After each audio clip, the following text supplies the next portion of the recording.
تو یہ جو صحابہ کے خلاف ابھی کتنا اچھا بل پاس ہوا تھا, تحفظ اسلام, یہی نام تھا نا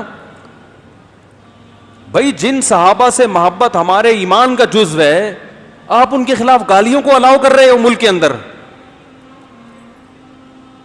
بل میں یہ تھا نا کہ کسی صحابی کو برا بھلا نہیں کہہ سکتے, اس کے خلاف آواز اٹھائی اور وہ بل پاس ہونے سے رہ گیا. تو یہ ہماری دینی تنظیمیں کیا کر رہی ہیں, یہ کیوں اسمبلی میں شور نہیں مچاتی؟ سب چپ چاپ بیٹھے ہوئے. 2-4 ایشوز ہیں جس پر بس بھیڑ بکریوں کی طرح عوام ساتھ دیتی ہے تو اس پہ سب ساتھ ہو جاتے ہیں. تو جو کرنے کے کام ہیں کوئی اس کی طرف توجہ بولو بھائی نہیں دے رہا. تو کہاں سے کہاں بات چلی گئی ہے. جب صحابہ کے بارے میں ہم پڑھتے ہیں سنتے ہیں نا تو پھر ظاہر ہے کیا قربانیاں ان لوگوں کی بھائی. تو کعب ابن مالک رضی اللہ تعالی عنہ غزوہ احد میں بھی شریک رہے, غزوہ خندق میں بھی. وہ کہہ سکتے تھے میں سب میں شریک رہا تو میرا ایسا بائیکاٹ کہ مجھے کہا جا رہا ہے مجلس سے اٹھ کے چلے جاؤ. ہم جیسے نالائق ہوتے تو کیا حال ہوتا ہمارا, ذرا ذرا سی بات پہ کیسے ہم لال پیلے ہو جاتے ہیں. وہ چلے گئے اٹھ کے. کیوں؟ اس لیے کہ وہ نبی کی ذات کو نہیں دیکھ رہے. بھائی کسی سے ذاتی جب مسئلہ ہو, کسی سے ذاتی محبت ہو, ذات کا مسئلہ ہو تو وہ اتنا برداشت بولتے کیوں نہیں کرتا. باس کو برداشت نہیں کرتے لوگ. وہ یہ دیکھ رہے ہیں کہ یہ اللہ کے کیا ہیں, نمائندے ہیں. بھائی جب اللہ کسی بات کا یہ جو کہہ رہے ہیں نا چلے جاؤ, تو یہ نہیں کہہ رہے. کون کہہ رہا ہے؟ اللہ کہہ رہا ہے. یہاں اکڑ دکھانا یہ اللہ کے سامنے اکڑ دکھانا ہے جس نے ہمیں پیدا کیا.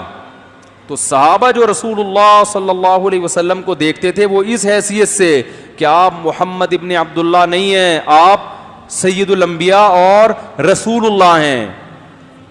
جو صحابہ کی غلطیوں کو ہائی لائٹ کرتا ہے نا وہ سمجھ رہا ہوتا ہے کہ وہ اپنے اوپر قیاس کر رہا ہوتا ہے کہ جیسے ہم سے ہوتی ہیں تو اسی طرح ان سے. ان کی غلطیوں میں اور ہماری غلطیوں میں زمین اور آسمان کا فرق ہے.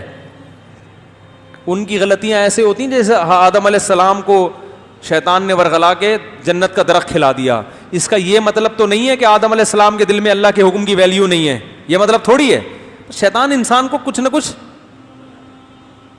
وہ گھماتا رہتا ہے تو انسان گھوم جاتا ہے.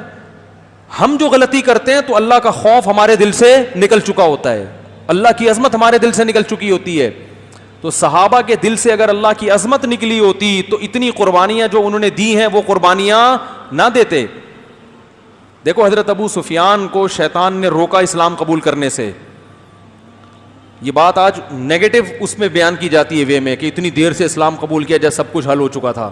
او بھائی شیطان نے ان کو روکا ہے, ورغلایا, لیکن جب قبول کیا انہوں نے اسلام تو پھر اس اسلام لانے کے بعد کی قربانیاں دیکھو ان کی. ان کو یہ احساس تھا کہ میں دیر سے مسلمان ہوا ہوں تو اب مجھے اس کی تلافی کرنی ہے. میدان جہاد میں نکل گئے, زندگی جہاد میں گزاری حضرت ابو سفیان رضی اللہ تعالیٰ عنہ نے. حالانکہ وہ تو عرب کے سردار تھے, وہ تو مدینہ میں بیٹھ کے کھاتے, ان کو تو بڑا پروٹوکول ملتا. انہوں نے کہا بھائی یہ میں نے غلط کیا, میں دیر سے مسلمان ہوا, اب اس کی تلافی کیسے ہوگی. تلوار لے کے میدانوں میں نکل گئے اور اپنی زوجہ حضرت ہندہ کو بھی لے کر گئے میدان جہاد میں کہ میں اگر میدان میں بھاگ گیا تو میری بیوی مجھے آر دلائے گی,